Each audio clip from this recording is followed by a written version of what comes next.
পাঠ করছি।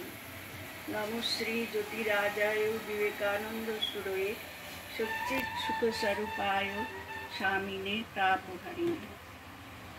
উপস্থিত অনলাইন অফলাইনের সব ভক্তবৃন্দকে আমার শ্রদ্ধা ও নমস্কার জানিয়ে আমি পাঠ শুরু করছি। বিবেকানন্দ।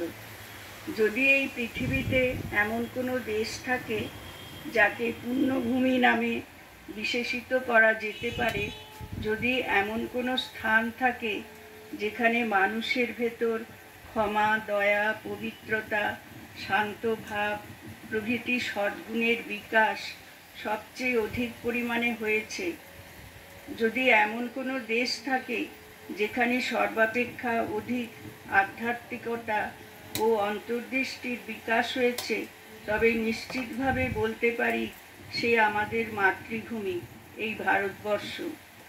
ভারতের ইতিহাসে কেউ এমন একটি যুগ দেখিয়ে দিন দেখি যে যুগে সমগ্র জগৎকে আধ্যাত্মিকতা দ্বারা পরিচালিত করবার মতো মহাপুরুষের অভাব ছিল। কিন্তু ভারতের কার্যপ্রণালী আধ্যাত্মিক, সে কাজ রণবাদ্য বা সেনাবাহিনীর অভিযানের দ্বারা হতে পারে না।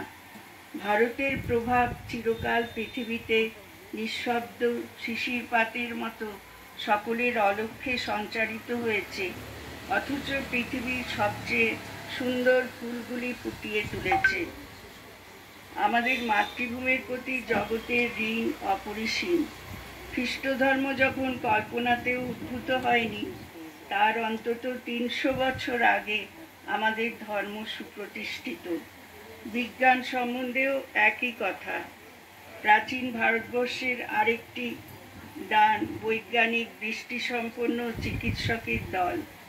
স্যার উইলিয়াম হান্টারের মতে নানান রাসায়নিক পদার্থের আবিষ্কার এবং বিকল কর্ণ ও নাসিকার পুনর্গঠনের উপায় নির্ণয়ের দ্বারা ভারতবর্ষ আধুনিক চিকিৎসা বিজ্ঞানকে সমৃদ্ধ করেছে।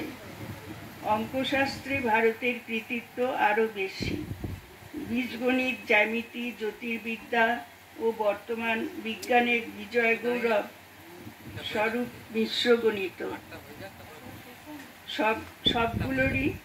সবগুলোরই জন্ম ভারতবর্ষে। বর্তমান সভ্যতার ভিত্তিপ্রস্তর স্বরূপ সংখ্যা দশকও ভারত মনীষারই সৃষ্টি। 10টি সংখ্যাবাচক দশমিক শব্দ বাস্তবিক সংস্কৃত ভাষার শব্দ। দর্শনের ক্ষেত্রেও আমরা এখনো পর্যন্ত অন্য যে কোনো জাতির চেয়ে অনেক উপরে আছি। প্রসিদ্ধ জার্মান দার্শনিক শোপেনহাওয়ারও একথা স্বীকার করেছেন। সঙ্গীতে ভারত জগৎকে দিয়েছে প্রধান 7টা সুর এবং সুরের 3টি গ্রাম সহ স্বরলিপি প্রণালী।